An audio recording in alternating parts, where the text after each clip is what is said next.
Poštovani profesori i nastavnici, poštovane kolege, mnogi od vas su prisustvovali Republičkom zimskom seminaru i ranijih godina.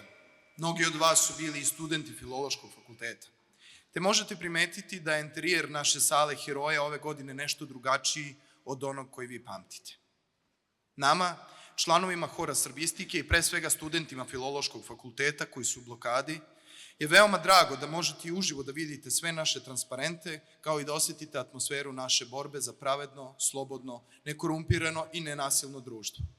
Stoga smatramo važnim da i vas ovde prisutne podsjetimo na 4 zahteva, nas, studenta Filološkog fakulteta u blokadi. Prvi zahtev. Neophodno je da se sva dokumentacija koja se tiče rekonstrukcije železničke stanice u Novom Sadu objavi. Pošto je u pitanju rekonstrukcije javnog objekta, takva dokumentacija bi trebalo da bude javna. Drugi zahtev. Od ključne važnosti odbaciti sve optužbe protiv uhapšenih i privedenih aktivista i studenta na protestima.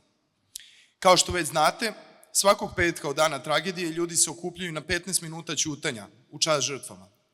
Jednom takvom prilikom jedan broj studenta i profesora je bio fizički napadnut. Smatramo da se protiv napadača, koji su u javnosti poznati kao Milija Koludžić, Aleksandar Jokić, Dušan Kostić, Milena Aleksić i Ivan Stanišić, treba podneti krivična prijava od strane MUP-a nadležnom javnom tužilaštvu u Beogradu. Želimo da se identiteti gore navedenih lica potvrde i da dođe do njihovog daljeg krivično-pravnog procesuiranja.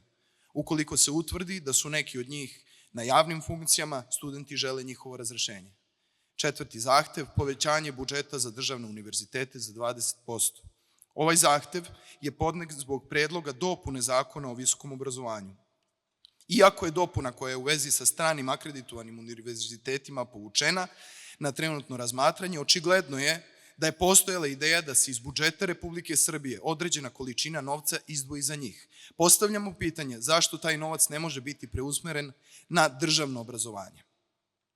Takođe, svesni situacije u kojoj se nalazite i vi, prosvetni radnici, sa ovog mesta vam poručujemo da imate našu apsolutnu podršku.